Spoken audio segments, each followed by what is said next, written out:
Welcome back to In the Zone. North Daviess opened the season with a win over Tecumseh. The Cougars tonight would look to keep their season going with yet another victory over the Braves. The rain was really coming down out there. Braves can't hold on to the football here. They're brought down by a pack of Cougars in the backfield. North Daviess defense holding pretty strong throughout much of this game. They get another stop there, that Braves offense. Then later the inside handoff is to Ethan Malone. He spins off the tackle for the first down. Look at that rain. Yeah, and it makes that wasn't up here. And it makes the football hard to hold on to. The Cougars would fumble. They get that one back, but North Daviess just struggles to find a rhythm in this one. The Braves knock the Cougars out of the state tournament with a 32-7 decision. Illinois has to wait until next week for their playoffs. Tonight was the final week of the regular season over in the land of Lincoln. Red Hill 7-1. The Salukis have already clinched a playoff spot. Their opponent tonight, KZ Westfield, has won 5 straight. The Warriors are playoff eligible, but Illinois, that doesn't guarantee postseason. Remember, not every team makes the playoffs. A win tonight, though, and the Warriors will be guaranteed a playoff spot. The Warriors and Salukis met in KZ tonight.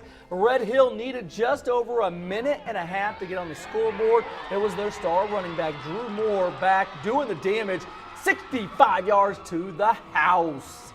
Ensuing kickoff, KZ gets a big play from their special teams. The Warriors return this deep into Red Hill territory. Unfortunately for KZ, couldn't do anything with the good field position. Red Hill ball, and who else? Their stud, Drew Moore. This guy is the Todd Gurley of running backs in the Wabash Valley. See ya, wouldn't want to be ya. 75 yards to the house. Love this. He turns and looks at everybody like, you're going to stop me? Moore averaged 35 yards a carry tonight. Finished 250 yards, 3 TDs. Rips off another long score here as he just gets into the end zone. You are a man among boys, Drew Moore. Red Hill wins 44-21. Salukis finished the regular season 8-1. They also end KZ Westfield's 5-game winning streak. KZ's on the bubble if they make the playoffs. Marshall needs a win to become playoff eligible. They visit Newton. Newton going for the home run with a deep pass. Marshall plays it perfect. Francisco Nava with the interception. Nava came to play for the Lions. Newton tests him again. He says, did you not learn from the first one? Gets another pick for the Lions. Marshall pinned deep in their own territory. Newton comes up with a big defensive play. Bryce Hands reads the option perfectly. Gets the safety for the Eagles. 2-0 Newton. Newton ball at the goal line. Dawson Phillips finishes off the drive with a short touchdown run. Eagles win 44-13. Feathery, I know you had a big game. Wait a couple minutes and you'll be on the screen, I promise you. Newton improves to 6-3, is heading to the playoffs for a school record 5th straight time. Congrats to Coach Fulton and company. Good folks down there in Newton. Olney was looking to clinch a playoff spot. They were at Robinson, third quarter. Olney up a score, adding to it. Dakota Brown throws the bubble screen to Caleb Foster. He does the rest. Tigers 21-7.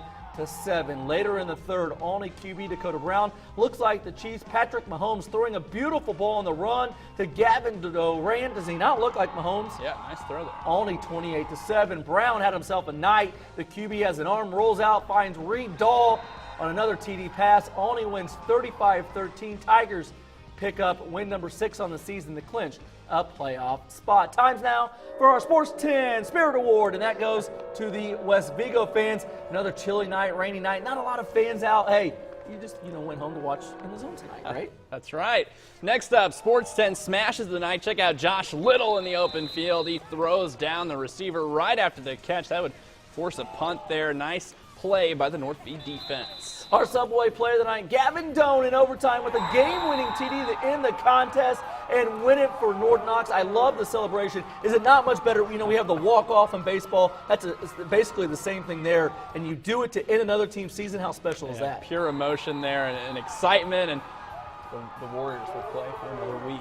The Sports 10 Top 5 Fantasy Stars of the night. Let me tell you, we had some debating going on. Maybe our best week for Fantasy Stars. That's right. A lot of big stat lines tonight in the Valley. We start with Sullivan wide receiver Kyle Vernelson. He just 11 catches, but 173 yards. That's a great average, and 3 touchdowns for the Sullivan wideout. Okay, Aaron Buttery, I told you we didn't have highlights of you, but you had a monster game. 256 rushing yards, 3 touchdowns as he helps Newton win, and they're going to the playoffs. We talked about Drew Moore. He's been doing this. I think he's over 1,700 yards this season, 1,800 yards. just a man among boys, 250 rushing yards and 3 touchdowns tonight. How about this? Vincent's Lincoln defense, 4 interceptions, a fumble recovery, and they scored 3 TDs. Could you use them on your actual fantasy team? That would do a lot for my fantasy team, and gotta love when a defense scores points. Finally, Park Heritage quarterback Logan White, he had a nice night, 267 yards passing and 3 touchdowns.